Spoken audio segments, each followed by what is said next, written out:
All right, today is 9/21/23. We have a 2013 RX 450H, and the H is the hybrid version. We have just finished doing the oil change, and we are just drained the transmission fluid. We're gonna put in 3.5 quarts of Toyota WS transmission fluid, even though it's a CVT transmission fluid. And WS, I think, is the regular transmission fluid. And it looks really red when it's brand new, and it has like a salty purple color. This car has about 126,000 miles.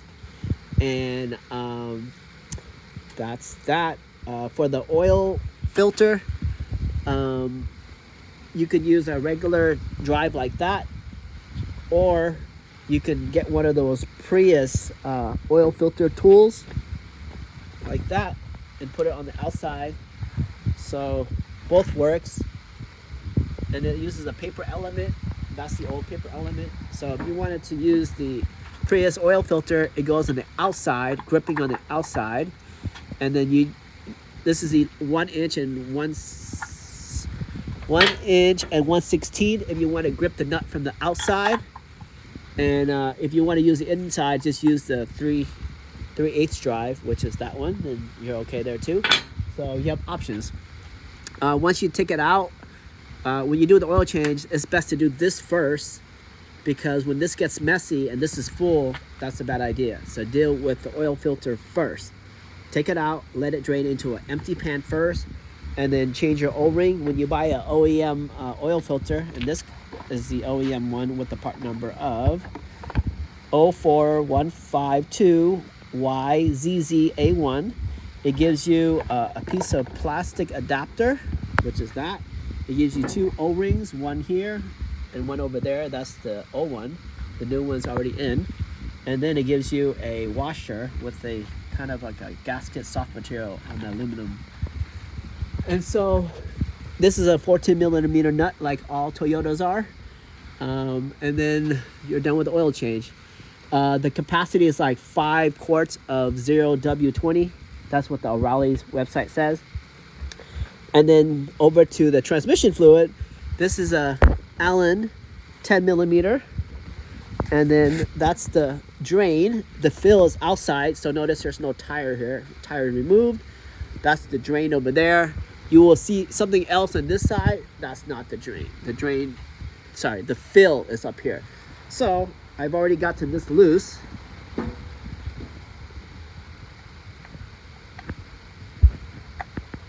You can see me turning it right now, so it's loose.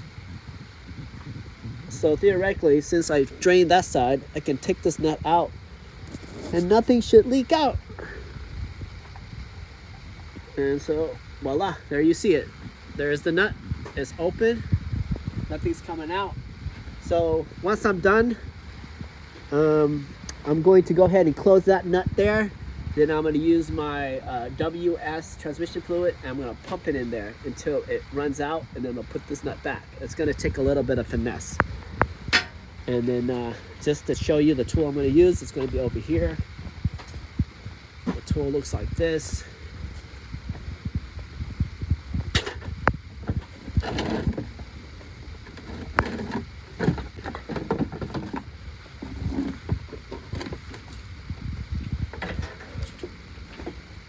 This would be nice if you had a helper. If you're on the ground and your back is on the ground, it's all kind of complicated. But the fluid that we're putting in is ATF WS. I think W is world and S is something. Forgot what it stands for. But you put this thing in there like that, and then one person will hold the bottle and pump it until you get to 3.5 quarts, and it should be running out from there. Then I guess you take something to stop it, and then as it's dripping, quickly put the nut back and tighten it. I think it's like 29 foot-pounds, or just, if you work cars enough, you would just feel what 29 foot-pounds is. And then the question is, are these 2 nuts the same? So this is the nut for the drain, and this is the nut for the fill. So let's just see if they're interchangeable. Nope. The fill is huge, and the drain is very thin. And there was a lot of torque in this guy when I took it off. This guy was really light.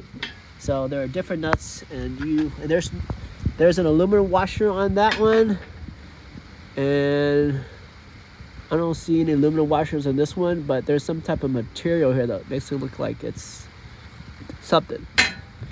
And that's that. And this car's never had a brake job, right? First time? Yeah. So we opened this as like an OEM in the back. Someone's put like a mark across. That's like a quality control mark. And so if you ever need to take the rotors off, you'll break this paint, and it knows that somebody's touched it. And I've inspected the rear brakes, and there's a lot of meat. Every brake has a lot of meat. So the last thing on this video is the mileage. So let's check out the mileage. Oh, and the other thing we're gonna do is we're gonna rotate tires. The tires have already been rolled to their place, but ultimately anything in the front went straight back, same as the other side. Front goes straight back. And for the rear, we took the rears and we brought them to the front, but on the opposite sides. So this is the driver rear. It went to the front passenger. And so that's that. So let's check out the mileage of this car. Our VIN number today is 055782. Is the last 4 digits. 7582. Hope you can see with the glare. And the mileage is 126,302. 126,302. All right, we're all done. Thanks for watching.